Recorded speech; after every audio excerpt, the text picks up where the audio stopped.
Salam, hər vaxtınız xeyir. Mən Azad Eyvazov. Bu gün HTML-də keçidlər, şəkillər və fayl yolları haqqında məlumat almış olacağıq. Əgər biz HTML nədir, nə üçün istifadə olunur bilmiriksə, mənim əvvəlki videolarıma baxıb öyrənə bilərsiniz. Həmçinin də bundan əvvəl mən mətn teqləri haqqında, yəni H1, H6P və s. digər teqlər haqqında ətraflı məlumat vermişəm. O videoya da daxil olaraq bunlar haqqında məlumat ala bilərsiniz.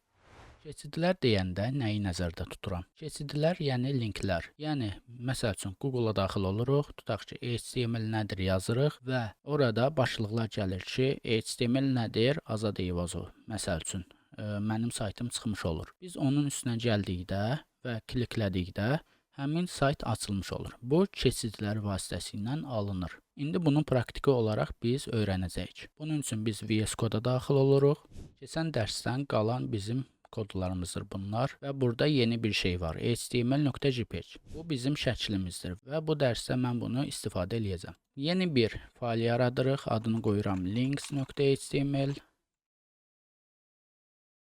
və burada da nida işarəsini qoyub bizə lazım olan əsas HTML strukturunun kodlarını gətirmiş oluruq. Bunu save eləyirəm. Keçid teqlərini istifadə eləməyimiz üçün biz A yazırıq və taba basırıq və artıq hazır şəkildə A teqi gəlmiş olur. Deməli, A anchor deməkdir, ref isə hypertext reference deməkdir. Biz A teqini yazdıqda, yəni bunu özümüz əlinə yaza bilərik. Bunun üçün biz kiçikdir işarəsi A yazırıq, sonra href yazırıq. Bərabərdir və qoşa dırnaqlar, sonra bunu bağlayırıq. Bunu da özümüz yazaq. A kod editoru imkan vermir, yazmağa çalışıram. Deməli, kiçikdir işarəsi, slash A və böyükdür işarəsi yazdıqda biz özümüz yazmış oluruq bunu. Amma işimizi sürətləşdirmək üçün A yazıb taba bassaq, həmin biz yazdığımız şey gəlmiş olur. İki cür keçid mövcuddur. Bir daxili, yəni links HTML-dən, məsəl üçün text HTML-i keçə bilmək. Bir də ki, xarici, yəni digər saytlara, məsəl üçün burada google.com yazsaq, google.com yazırıq.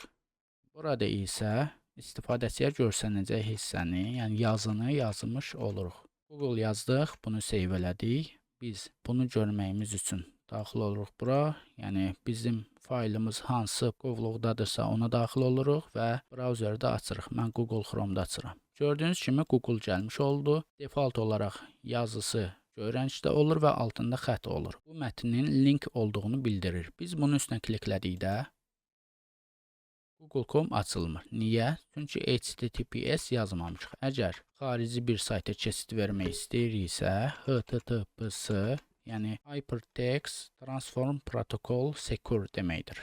Belə yazırıq, save eləyirik. Bu da yəni saytlar indi SSL ilə olur. S SSL-i bildirir. SSL olan saytlarda S teqi istifadə olunur. Bunu da mən gələcəkdə izah eləyəcəm nə olduğunu. Hər nəysə, indi bunu yazdıq, save elədik və keçid elədik bura və üstünə kliklədikdə google.com açılmış oldu. Geri qayıdıram. Bu xarici keçiddir. Əgər biz bunu yeni səhifədə açmaq istəsək, yəni burada üstünə kliklədikdə bu səhifədə açılmasın, yeni bir tab açılsın istəyiriksə, target bərabərdir 2 dırnaq, altdan xətt, blank yazırıq. Yəni bu yeni bir boş səhifədə açılmasını təmin eləyir. Üstünə kliklədik, fikir verdiniz, bizim səhifə, bizim tab qaldı və yeni bir tab açılmış oldu. Bir də bunun self versiyası var. Self isə həmin bu səhifədə açmış olur. Yəni, default olaraq zaten self gəlir. Əgər həmin tabda açılmağını istəyiriksə, heç bir şey yazmasaq da işləyəcək. Mən burada əsasən bizə lazım olacaq şeyləri izah edirəm. Yəni, daha çox şeylər yazılır. Məsəl üçün, targetdə self, blank, bundan əlavə parent və top da istifadə olunur. Amma onları izah eləməyəcəm nə üçün istifadə olunduğunu. Çünki mən birinci dərsimdə də qeyd eləmişdim ki, PHP dərsləri öyrənəcək və ən azından fundamental səviyyədə HTML biliyimiz olmalıdır və fundamental səviyyədə öyrədirəm hal-hazırda. Əgər daha ətraflı öyrənmək istəyirsinizsə, deməli, daxil ola bilərsiniz. Əgər oxumağa həvəslisinizsə, W3 Schools saytı var bura. Burada hər bir şeyin dərsi var. Yəni gördüyünüz kimi HTML, CSS, JavaScript, SQL, Python, Java və s. digər dillərin, proqramlaşdırma dillərinin dərsləri mövcuddur. Məsəl üçün HTML-ə daxil olub burada hamısını haqqında məlumat ala bilərsiniz. Elementlər nələrdir və s. və ilaxır. Əgər yəni video ilə öyrənirsinizsə, video daha rahatdırsa, YouTube-da dərsləri var ətraflı şəkildə, onlardan da öyrənə bilərsiniz. Amma bizə hal-hazırda fundamental səviyyədə, yəni öz işimizi aşıracaq dərəcədə lazımdır. Və bir də bir şey qeyd edeyim ki, heç olmasa zəif də olsa ingilis dilimiz olmalıdır ki, burada yazılanları başa düşək. Olmasa belə girib tərcümə eləyə başa düşə bilərik. Bu birinci bizim keçidimiz. Bu dediyimiz kimi xarici keçiddir. Bir də kommentləri sizə izah eləyim. Kommentlər, yəni özümüz üçün istifadə elədiyimiz şeylərdir. Bu istifadəçilər tərəfindən görsənmir, ancaq biz tərəfindən görsənir, bir də inspekt eləyəndə görsənir. İndi göstərəcəm sizə. Bunu yazdım. Save elədim. Gördüyünüz kimi xarici keçid gəlmədi, amma mən gəlib burada inspekt eləsəm, burada xarici keçid gəlmiş oldu. Yəni biz buranın nə üçün istifadə olunduğunu özümüzə bildirmiş olduq. Və yaxud da ki, başqa istifadəçilər də girib inspektdən baxa bilər. Yəni burada böyük bir problem yoxdur. Sadəcə biz burada bildiririk özümüzə. Yəni məlumat xarakterli yazmış oluruq. İkinci isə keçək. Yenə A yazırıq, taba basırıq. Öz proyektimiz, öz layihəmiz, öz qovluğumuz içindəki hər hansı bir fayla keçid eləmək istəyiriksə, onun adını yazmalıyıq. Məsəl üçün, bizim index.html, links.html və text.html eyni yerdədir. Yəni biri, məsəl üçün, index.html başqa papkada deyil. Bunun üçün biz nə edirik? // və index.html yazdıq. Burada da ilk faylımız yazırıq. Məsəl üçün, ilk bununla başlamışıq deyə belə yazdım. İndi ürəyimiz nə istəyirsə onu da yaza bilərik, fərq eləmir. Bunu yazdım. Buradan bir dənə BR atım, yəni break. Keçən dərsdə izah eləmişim, bu nə üçün istifadə olunur. Yenilədim, ilk faylımız gəldi. Bunun üstünə kliklədikdə index.html-ə getmiş oldu. Bu nədir? Bu isə daxili keçiddir. Bunu da burada qeyd eləyirəm.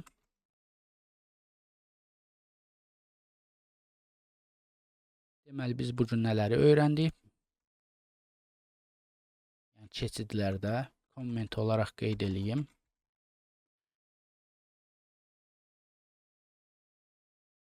Və yaxud da ki, belə də yaza bilərəm. Zaten, yəni bunun içində olduğu üçün, bunun içində nə qədər boşluq qoysaq, alt sətrə də keçsək, komment olaraq bilinəcək. Deməli, daha oxunaqlı olsun deyə belə yazdım. ATG, target atributunu, targetin içində blank, self, bunları öyrəndik və xarici keçidləri öyrəndik. Daxili keçidləri öyrəndik. Başqa. Hələ ki bunları öyrəndik. İndi öyrəndikcə burada qeyd eləyəcəm mən. İkinci olaraq elə bu faylın içinə yazacağım. Şəkilləri necə biz yerləşdirə bilirik? Deməli, şəkilləri istifadə eləyə bilməyimiz üçün biz image tagindən istifadə eləməliyik. Bunun üçün kiçikdir işarəsi image, yəni image-in qısaltılması. Image şəkil deməkdir. Image, CRC, yəni source yazırıq və bitiririk. Gördüyünüz kimi bu ATG başlanğıcı və sonu olan tagdir. Bu isə tək bir tagdir. Yəni bunun sonu /image olmur. Gördüyünüz kimi editorda bunu avtomatik olaraq body olaraq seçir. Çünki image-in öz bitiş tagi yoxdur. Deməli, biz şəklimizi istifadə eləyə bilməyimiz üçün image və CRC-dən istifadə eləməliyik. Biz burada şəklimizi yerləşdirmişik. Şəklimizin adı nədir? html.jpg.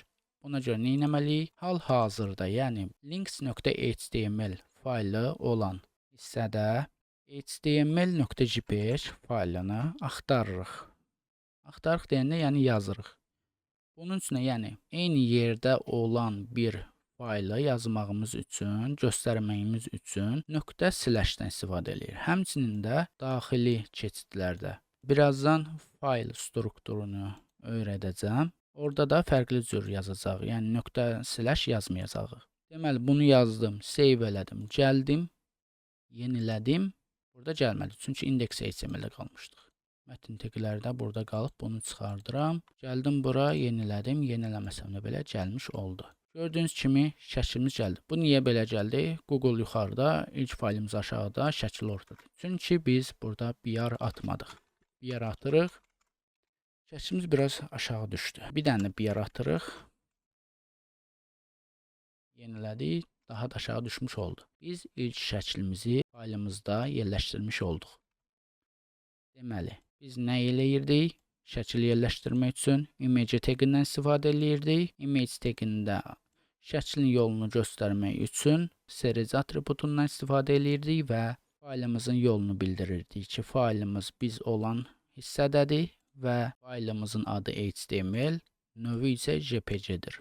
Yəni bunu tam yazmaq lazımdır. HTML yazsaq kifayət eləmir. Faylımızın sonunda nöqtə və faylımızın uzantısı, extension nədirsə onu yazmalıyıq. Bizdə JPG olduğu üçün JPG-dən istifadə edirik. Bu bir. İndi isə keçirik biz fayl strukturuna. Biz hər hansı bir layihə işlədikdə gələcəkdə, yəni hal-hazırda öyrənirik.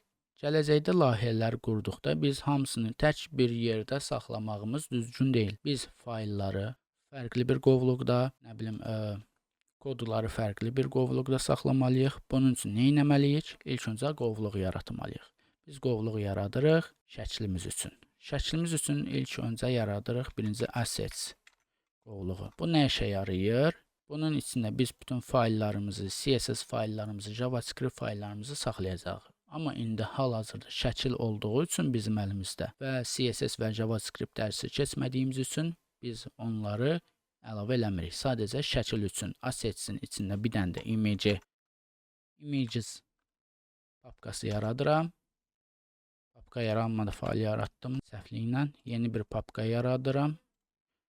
Assetsin içində. Assetsi seçdim.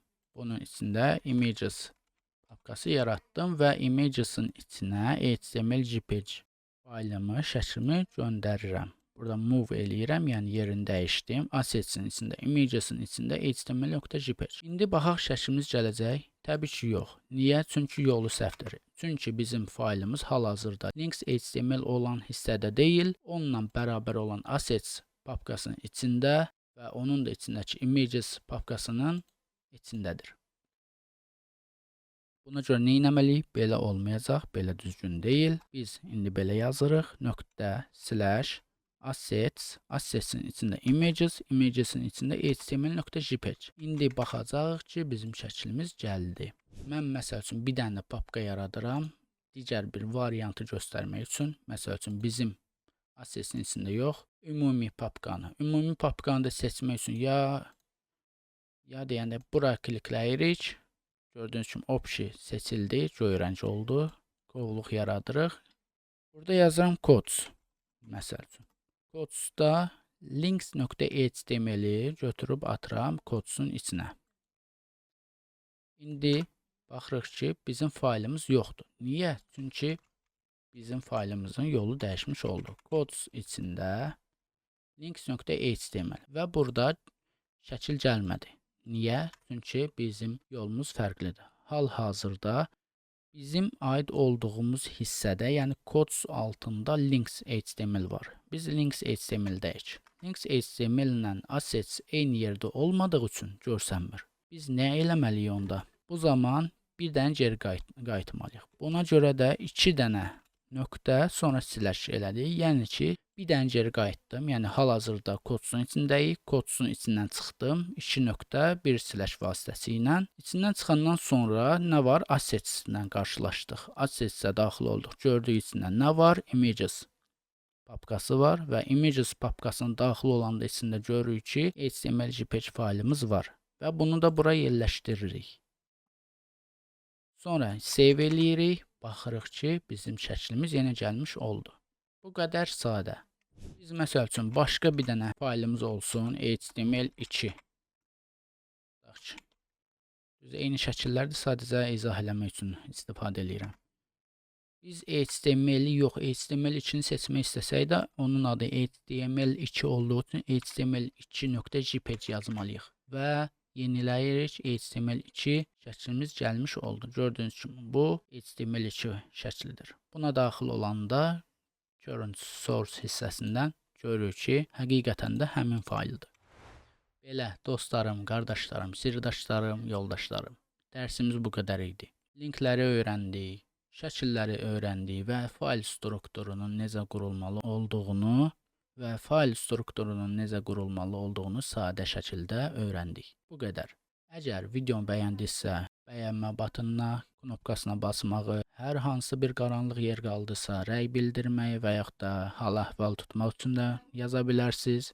Uğurların bol olsun da deyə bilərsiniz və s. və ilax. Yəni rəy yazmağı unutmayın, kanala abunə olmağı unutmayın. Sağ olun, salamat qalın.